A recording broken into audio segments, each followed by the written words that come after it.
binibining kamay at mapanghusgang kaibigan. Kwentong isinulat ni Mintz A. Castle. Noong unang panahon sa isang malayong lugar na tinatawag na Bodyville, may 5 magkakaibigan na naninirahan. Si Binibining Mata, Ginoong Ilong, Binibining Tenga, Binibining Bibig at Binibining Kamay. Masaya sila. Kadalasan, umaawit sila, naglalaro at nagpapakasaya sa kanilang maginhawang buhay. Pero sa kanilang lahat, bukod tanging si Binibining Mata lamang ang palagi nagmamayabang. Uy, wala ba kayong napapansin? Sobrang ganda at haba ng aking pilik mata, no? Pati na rin ang aking mga kaakit-akit na kulay asul kong mga mata.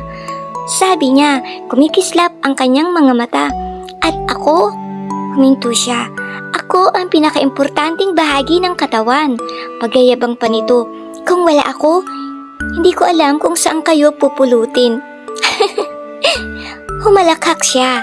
Kung wala ako, hindi kayo makakakita. Nagalit si Ginoong Ilong. Hoy, tumabi ka dyan. Huminga siya at suminghot. Ikaw lang ba ang malaga?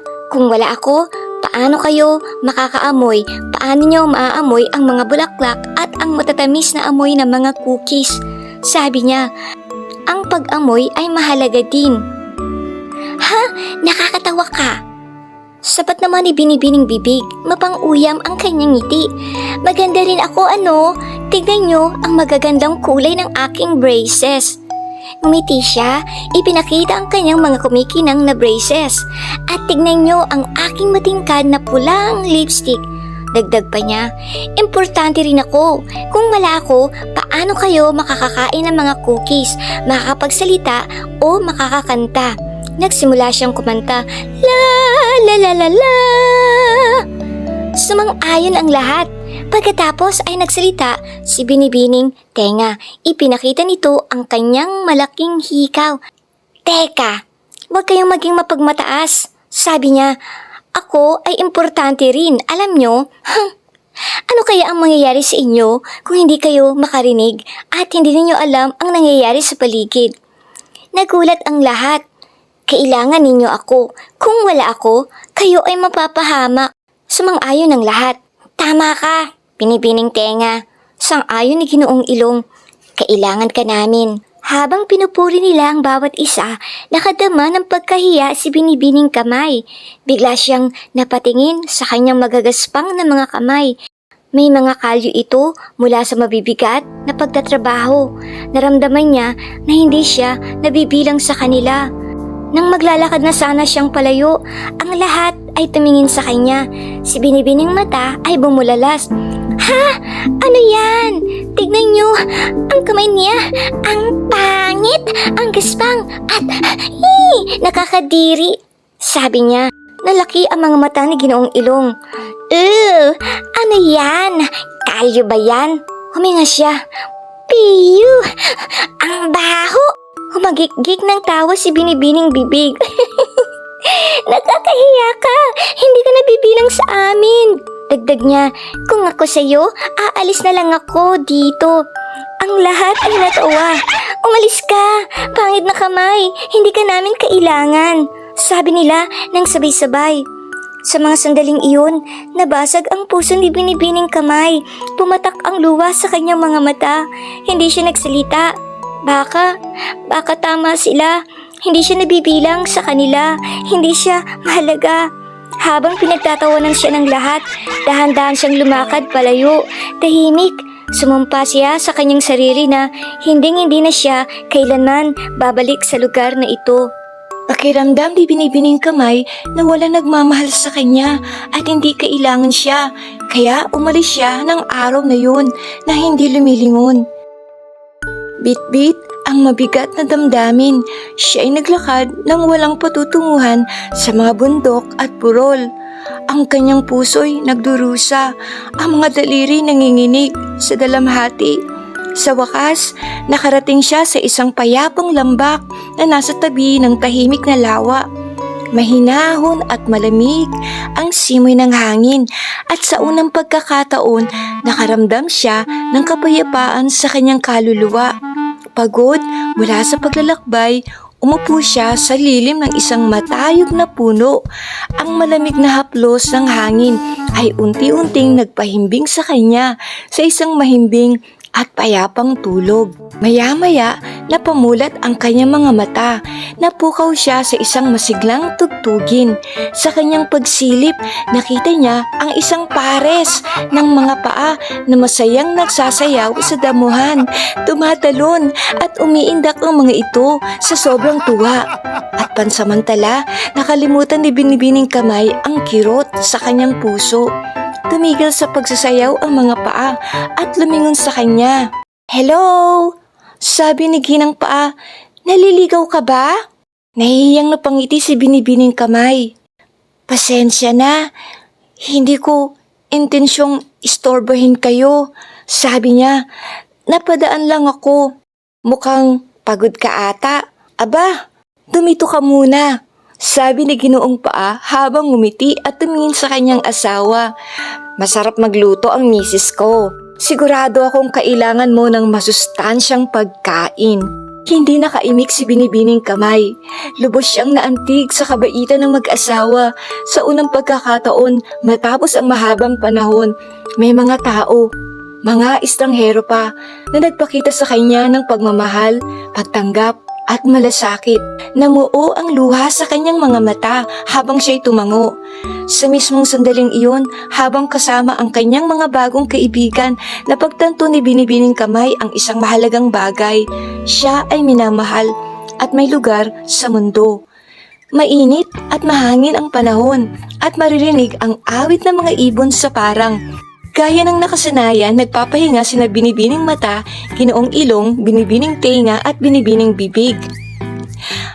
"Ang saya ko dahil wala na si Binibining Kamay dito," ani ni Binibining Mata. "Hindi naman siya kabilang sa atin," dagdag niya. Tumawa si Ginoong Ilong. "Tama ka, hindi ko nga matiis ang amoy niya. Buti na lang at hindi na siya nakatira dito," sabi ni Binibining Tenga. "Hindi ko talaga kaya ang itsura niya." Sabay tawa. "Tama na ang usapan tungkol sa kanya, nakakawalang gana." Inis na sabi ni Bining Mata. "Magsaya tayo ngayon. Maglaro tayo ng habulan," sigaw ni Binibining Mata. "Oo, ang saya," sabi ni Binibining Bibig. "Tapos, pagkatapos natin maglaro, mag-bake tayo ng paborito nating cookies," dagdag na Ginoong Ilong. "Huwag kalimutan ang paborito kong cupcakes," sabat ni Binibining Tenga. "Sige, kunin na ninyo ang bola para makapaglaro na tayo," sigaw ni Binibining Mata. Biglang natahimik ang lahat.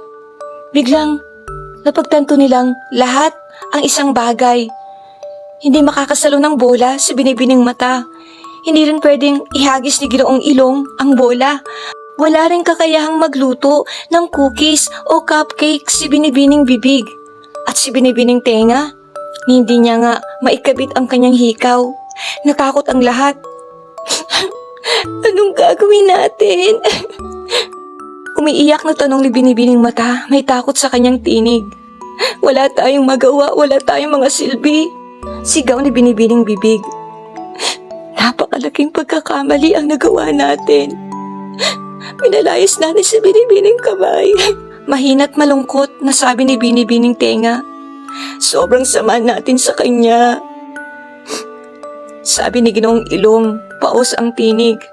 "Kailangan natin siyang hanapin," sabi ni Binibining Mata. "Kailangan nating itama ang ating pagkakamali." Nagdesisyon sina Binibining Mata, Ginoong Ilong, Binibining Tenga at Binibining Bibig ng isang mahalagang bagay. Hanapin si Binibining Kamay at itama ang kanilang pagkakamali. Pagkatapos ay naglakbay ang apat na magkakaibigan. Tumawid sila sa mga lambak at burol. Nagtanong-tanong sa lahat patungkol kay Binibining Kamay. Matapos ang matagal na paghahanap, sa wakas natagpuan nila siya sa isang maliit at payapang baryo na tinatawag na Happyville. "Ayun siya!" sigaw nila, puno ng tuwa at pananambik ang kanilang mga puso. Si Binibining Kamay ay masayang tumatawa at nakipagkwentuhan sa kanyang mga bagong kaibigan, sina Ginoong Paa, Ginang Paa at maging ang batang hinlalaki. Iba na ang kanyang itsura, masaya at matatag. Tahimik silang lumapit sa kanya. Lumingon si Binibining Kamay. Nagulat nang makita sila. Nag-atubili si Binibining Bibig, ngunit lumapit pa rin. Binibining Kamay, nandito kami para humingi ng tawad. Sabi niya habang nakayuko, nahihiya. Patawad, naging masama kami sa'yo. Sumunod si Ginoong Ilong. Nagkamali kami. Patawad dahil tinawag kitang pangit at mabaho. Suminghot si Binibining Tenga. Masyado kaming naging malupit. Patawad. Sana mapatawad mo kami. Huminga naman ng malalim si Binibining Mata. Pinupunasan ang kanyang mga luha. Patawad. Patawad. Sa masamang pagtrato ko sa'yo. Pakiusap, Binibining Kamay. Mapapatawad mo ba ako? Namumuo ang luha sa mga mata ni Binibining Kamay. Tinitigan niya sila isa-isa.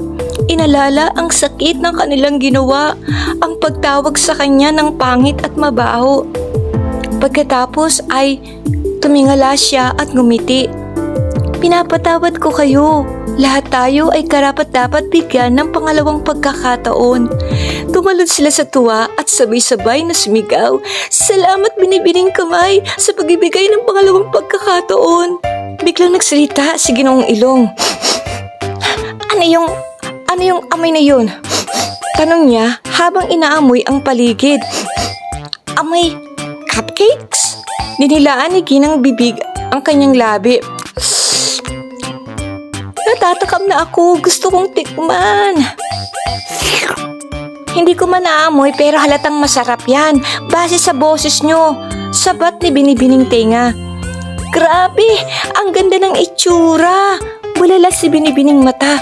Perpektong perpekto. Ngumiti lang si Binibining Kamay. Ako ang nag-bake ng cupcakes na yan kanina lang. Pwede niyong tikman kung gusto ninyo.